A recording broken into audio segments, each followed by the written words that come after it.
নমস্কার দর্শক বন্ধুরা, এনকে ডিজিটালের অরিন্দমের দাওয়াইতে ফিরে এলাম। আমি অরিন্দম বিশ্বাস। এনকে ডিজিটালের অনুষ্ঠান আপনারা দেখছেন, মতামত জানাচ্ছেন, আমরা আপ্লুত।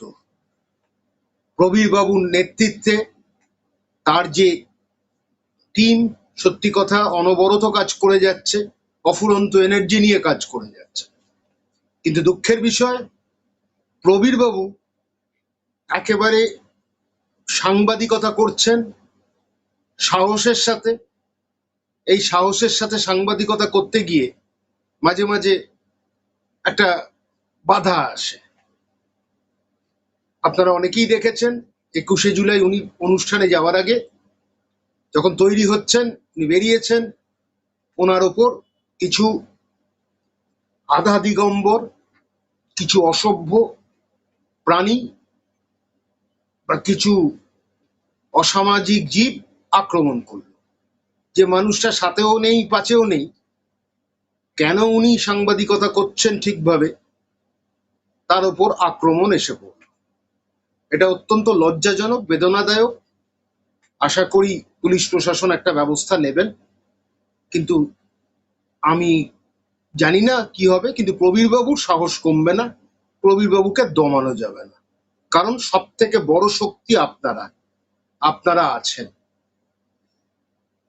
সেই কনফিডেন্স প্রবীর বাবুর আছে। দিস ইজ দ্য কনফিডেন্স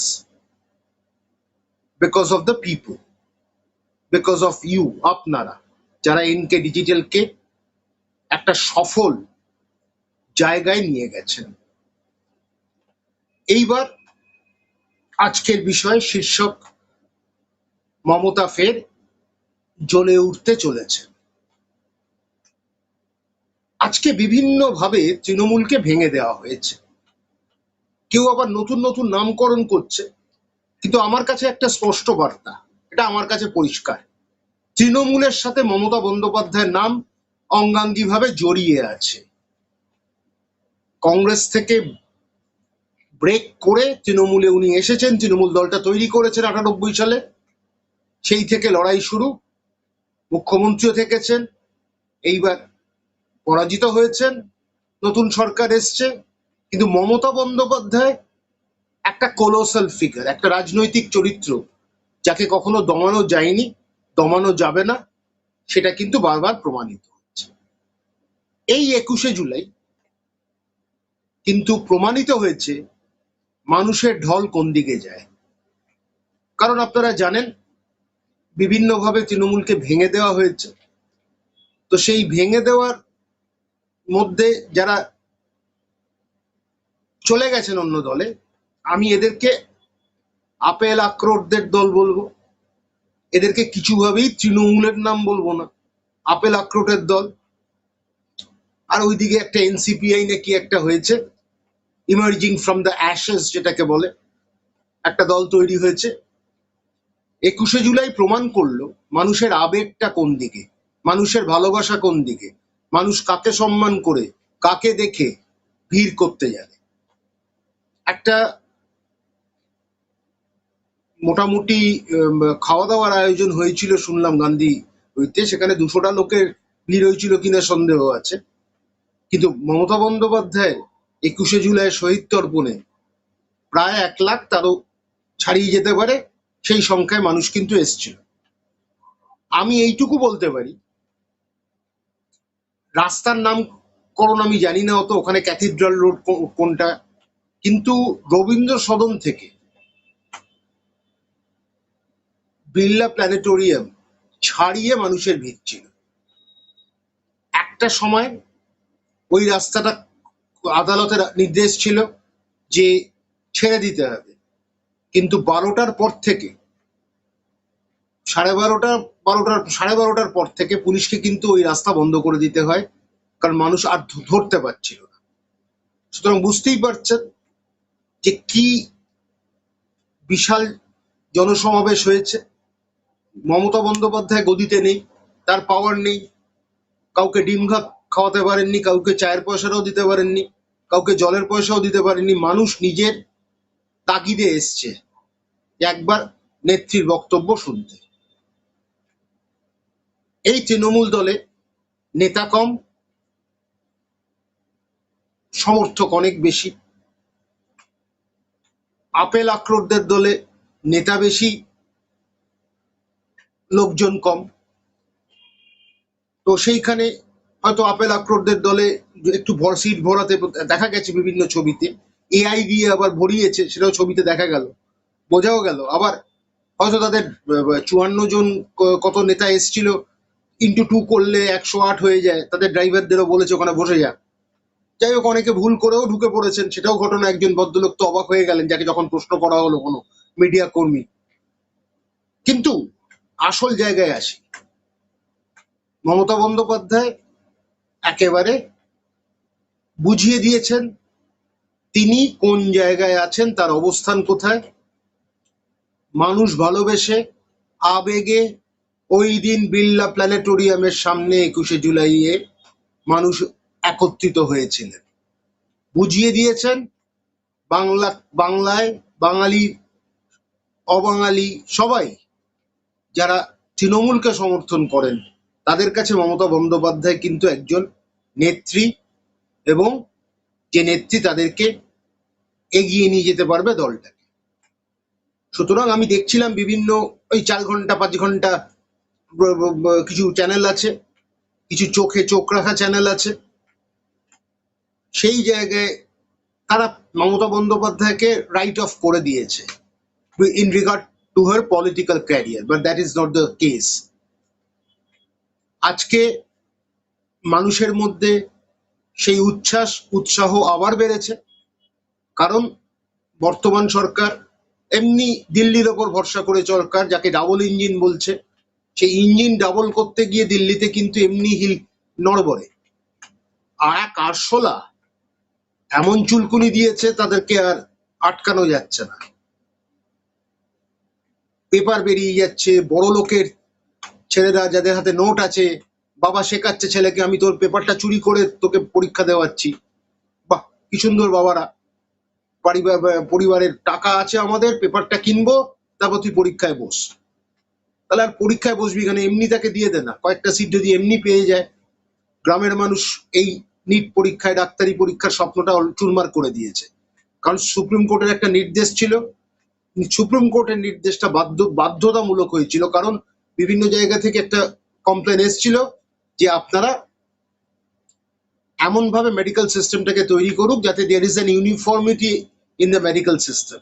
কারণ বিভিন্ন জায়গায় খুব পুয়ার কোয়ালিটি মেডিকেল ডক্টরসরা বেরোচ্ছে, যাদের সামান্য জ্ঞান নেই। কিন্তু যত দিন গেছে, এই পরীক্ষার ঘিরে দুর্নীতি হয়েছে চরমে, এবং গতবারও একটা যথেষ্ট কন্ট্রোভার্সি হয়েছিল। এইবার তো প্রমাণিত হয়ে গেল, পেপারটা বেরিয়েছিল।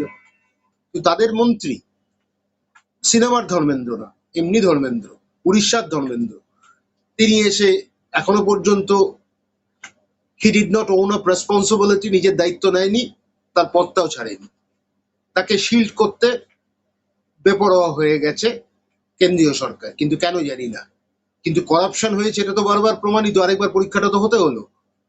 কিন্তু এই জায়গা থেকে মমতা বন্দ্যোপাধ্যায় দিল্লিতে যখন হিলে গেছে, একটু হিলছে, বাংলায় আবার বলছি জোর জবরদস্তি করে কিন্তু কিছু করা যায় না। মমতা বন্দ্যোপাধ্যায় সেই কথাটা সেই দিন পরিষ্কার বলে দিয়েছেন, এবার লড়াই হবে, জেলায় জেলায় আমি যাব। তিনি অপ্রতিরোধ্য, সেটা কিন্তু বারবার প্রমাণিত হয়েছে। মানুষ, উনি কথা বলেছেন, মানুষ মানে একসাথে মিলে চিৎকার করেছেন, সে জিন্দাবাদ হোক, সে ক্ল্যাপ করা হোক, কিন্তু মানুষ সেদিন স্বতঃস্ফূর্ততা দেখিয়েছে। তো পরিষ্কার কথা, ওনাকে সামনে এনে উনি ভবিষ্যতে বিরোধিতা যেটাকে বলে constructive criticism and constructive opposition action যেটাকে বলে, সেটা কিন্তু উনি করতে পারবেন। তো এই জায়গা থেকে আমি একটাই বলবো যে আজকে Mamata Bandyopadhyay will stage a marvelous comeback and the ugly duckling will become a beautiful swan. নতুন করে উনি তৈরি হবেন, ফ্রম দ্য স্ক্র্যাচ শুরু করতে হবে। কারণ ওনার কাছে একটা সুবিধা হয়েছে, তৃণমূলের শুদ্ধিকরণ হয়েছে, চোর জোচ্চোর ডাকাত দুশ্চরিত্র তারা বেরিয়ে গেছে। সিনেমার মতন নাটক করে রাজনীতি করা, কারুর আপেলের চেহারার মতন আপেল ঘড়ি আখরোট এইসব আর নেই। ধান্দাবাজরা চলে গেছে। ভালো হয়েছে এক ঝাঁক তরুণীরা, ছাত্রছাত্রীরা তারা এগিয়ে এসছে এই লড়াইয়ে সামিল হতে। তাদের দেওয়ার আছে কিন্তু পাওয়ার কিছু নেই, এটা তারাও জানে যে এখন তৃণমূল অপোজিশনে আছে। সেই জায়গায় পাওয়ার ক্রেজি এরা নয়। মমতা বন্দ্যোপাধ্যায়ের সব থেকে ব্লেসিং ইন ডিসগাইজ এটাই হয়েছে, এই লোকেরা এসছে। তার সাথে কিছু নেতা আছে যাদের কথা বলতেই হয়, সেটা কুণাল ঘোষ হতে পারে, দোলা সেন হতে পারেন, কল্যাণ ব্যানার্জি হতে পারেন, ফাটিয়ে লড়ছেন, এটা তো অস্বীকার করার নেই। কল্যাণবাবু যেভাবে লড়ছেন, আইনি লড়াই লড়ছেন, তার সাথে রাজনৈতিক হিসেবে যে লড়াইটা সেটা পুরোপুরি দিচ্ছেন। কুণালবাবুও দিচ্ছেন, ফুল ফর্মে দিচ্ছেন, দোলা ম্যাডামও দিচ্ছেন, সবাই দিচ্ছে, এটা তো অস্বীকার করার নেই। এবং তার সাথে আরো আছে, প্রচুর নেতার নাম আছে যারা এখনো আছেন, যারা এখন সরে যায়নি। তো এই লড়াইয়ে এই জন্য নেতা কম হওয়া ভালো একটা দলে, তাতে সুবিধা হবে নেত্রীর এগিয়ে যাওয়ার, এবং এই বিস্ফোরণ ঘটবে। জেলায় জেলায় উনি সিদ্ধান্ত নিয়েছেন, জেলায় জেলায় সফর করবেন। এই জেলায় সফর করলে হয়তো 50টা লোক প্রথমে আসবে, কিন্তু ওই কনফিডেন্সটা, ওই আত্মবিশ্বাস ফিরে পাবে অনেক লোক, আরো 100 জন লোক। এর পরের বার যখন যাবে তখন ওটা 300 হয়ে যাবে। তো যত দিন যাচ্ছে তত কিন্তু মমতা বন্দ্যোপাধ্যায়ের মাটি শক্ত হবে। মানুষ তৃণমূল কংগ্রেসকে ছুঁড়ে ফেলে দিয়েছে, সেটাও যেরকম একটা যথেষ্ট কারণ আছে, সেগুলো একাধিকবার আমরা বলেছি, প্রবীরবাবু বলেছেন। সেই জায়গা থেকে নতুন করে তৈরি করতে গেলেও মমতা বন্দ্যোপাধ্যায়কে খাটতে হবে। কিন্তু একটা কথা অনেকেই বলছেন, will she ever make a come back? আমি বলবো yes, the answer is yes, in 3 letters, yes, this is going to happen. কারণ উনি তো বেড রিডেন পেশেন্ট নন, ওনার বয়স হয়েছে, উনি চলতে পারেন, উনি খেতে পারেন, উনি কথা বলতে পারেন, উনি বক্তব্য রাখতে পারবেন, করবেন, এটাই তো দরকার। ওনার বক্তব্যটাই তো আসল, মূল জায়গাটা হচ্ছে ওনার বক্তব্য। উনি তো ফ্ল্যাগ বহন করবেন না, যারা কর্মীরা আছে সেই ওনার অনুপ্রেরণায়, ওনার লড়াইয়ের বার্তায় তারা কিন্তু আরো বেশি উদ্বুদ্ধ হয়ে লড়াইয়ে মাঠে নামবে। তো এই লড়াইটা তো আসবে, এবং সামনে অনেক জায়গায়, যদিও আমি আবার বলি যে একটা নতুন সরকার এলে তার 6 মাসের একটা কুলিং অফ পিরিয়ড দিতে হয়, শার্প ক্রিটিসিজমের দরকার পড়ে না, কিন্তু ফল্টার করলে তো বলবেই, একটার পর একটা ফল্টার করা এবং বিভিন্ন জায়গায় তৈরি করা। আর কিছু মেইন স্ট্রিম চ্যানেল হয়েছে, মানে আমি এটাই একটা কথা জেনে রাখুন, এই মেইন স্ট্রিম চ্যানেলের গল্প করতে করতে নিউজ 18-এর মানে একটা রেকর্ড বলছে ড্রামাটিক প্লামেটিং অফ ভিউয়ারশিপ, মানে যে তাদের অনেক কোটি কোটি টাকা খরচ হচ্ছে। কারণ এটা হবেই, কারণ এখন একটা চ্যানেল দেখলেই যে কোনো চ্যানেল দেখে দেওয়া যায়, কারণ সব মেইন স্ট্রিম চ্যানেলই এখন হয়ে গেছে উইথ দ্য প্রেজেন্ট গভর্নমেন্ট। এবং ভুল ভাল প্রোগ্রাম এগুলো দেখতে ইচ্ছে করে, জাস্ট টিভিটা খুলতে হয়। তাও মানুষ অনেকটা রিলিফ পেয়েছিলেন মাঝখানে ওয়ার্ল্ড কাপের পরে, অন্য কোনো জায়গায় চ্যানেল দেখবেন, খেলা আছে, এই আছে, আর নিউজ। কিন্তু মমতা বন্দ্যোপাধ্যায়কে তারা ক্রিটিসিজম করে কিন্তু মমতা বন্দ্যোপাধ্যায়কে কিন্তু রেলেভেন্ট করে রাখছে। মিডিয়া কিন্তু ইনডিরেক্টলি কিন্তু একটা বিরাট সাপোর্ট দিয়ে যাচ্ছে। তো আমার মনে হয় কে কি ভাবলো, কে কি ভাববে, কে কি বলবে জানি না, বিতর্ক থাকতে পারে, মানুষের মধ্যে বিভিন্ন মতবাদ থাকতে পারে, সেটাই কিন্তু ভারতের গণতন্ত্র। আমাদের জপ তপ মন্ত্র, আমাদের গণতন্ত্র, আমাদের গণতন্ত্র, এটা নিয়েই তো আমরা বিশ্বাস করি, এটা নিয়ে আমরা এগিয়ে যাই, এটা নিয়ে আমরা খুব গর্বিত হই। সেইখানে ডেমোক্রেসিতে অপোজিশনের একটা স্পেস দরকার হয়। ওয়ান নেশন ওয়ান পার্টি যেন কোনোদিন না হয়, সেটা ভারতবর্ষের মানে মান, ভারতবর্ষের একটা সম্মান কিন্তু একেবারে ধুলোয় মিশে যাবে, এটা নিয়ে কোনো সন্দেহ নেই। সেই জায়গা হবে না আশা করা যায়। কিন্তু একটা জিনিস স্পষ্ট, উনি বিভিন্ন মুভমেন্টে থাকবেন, বিভিন্ন আন্দোলনে থাকবেন, এবং বিভিন্ন জায়গায়, এবং যেটা ভবিষ্যতে দিল্লিতে আজকে যে 800 লাখ দল করেছে, এবং 800 লাখ দল করে বুঝিয়ে দিয়েছে যে একসাথে হতে পারে, irrespective of cast, Creed, colour, religion. People are united and fighting a corrupt force. They want transparency in education system. Sonam ওয়াংচুকের মতন একটা লোক তার পাশে দাঁড়িয়ে গেছে আজকে a group of educated film stars. Educated film stars, আমাদের এখানকার মতন না, বেব নয়, বুলি নয়, বই নয়, যাই হোক সব ভালো ভালো film stars. They have a good background education. They are coming forward and staging a protest. এইটা কিন্তু একটা আলাদা ফ্লেভার ক্যারি করছে এই মুভমেন্টে। সেখানেও মমতা বন্দ্যোপাধ্যায় বলেছেন সমর্থন করি। আশা করি আগামী দিন আরো যত আন্দোলনটা ত্বরান্বিত হবে আর আরো বাড়বে, উনিও সমর্থন দেবেন। এটা রাজনৈতিক আন্দোলন নয়, এটা একদম কয়েকজন সাধারণ মানুষের আন্দোলন। সেটা কিন্তু এখন স্ফুলিঙ্গ থেকে দাবানল হতে চলেছে বিভিন্ন রাজ্যে। কিন্তু মমতা বন্দ্যোপাধ্যায়ের যে ফেসটা অ্যাজ এ প্রপার অপোজিশন, সেই জায়গাটা কিন্তু আরো ডিপেন্ড হবে। People will love to have her as the opposition leader who can fight the evils of the present government. She can do that. বারবার প্রমাণিত হয়েছে, আবার প্রমাণিত হবে। এবং 21শে জুলাই মানুষের আবেগ পরিষ্কার করে দিয়েছে যে we trust Mamata Bandyopadhyay tooth and nail. সেই জায়গায় থেকে আজকে লড়াইটা করতে হবে। মমতা বন্দ্যোপাধ্যায় ফিরবেন। Mamata Bandyopadhyay cannot be written off from the political arena so easily. তো এই লড়াইয়ে যখন চলবে, লড়াইটা এগোবে, ততদিন আমরা বুঝতে পারবো মমতা বন্দ্যোপাধ্যায় ফিরে আসছে। সেই মুখটা, সেই ফায়ার ইন হার বেলি, সেটা তো ঘটনা। She has the fire in her বেলি টু ফাইট, সেটা তো আছে। সেই লড়াইটা যখন উনি দেবেন, দেখবেন আরো মানুষ আকৃষ্ট হবেন। মানুষ যা যা যেখানে যেখানে ক্ষোভ, সেই ক্ষোভগুলো উগরে দেবেন। এবং ওনাকে ঘিরেই আগামী দিন পশ্চিমবঙ্গের কিন্তু তৃণমূলের টার্ন অ্যারাউন্ড হবে।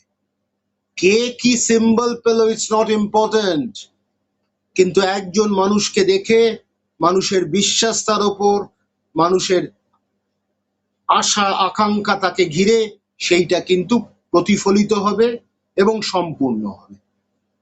সুতরাং মমতা বন্দ্যোপাধ্যায় রাজনীতির ময়দান থেকে সরে যাবেন বা শেষ হয়ে গেছেন, এইসব কিছু মেইন স্ট্রিম চ্যানেলে দোজ গবেলডিগুক ডিসকাশনস হয়, ব্যানাল ডিসকাশনস, যেগুলো makes us very difficult to accept.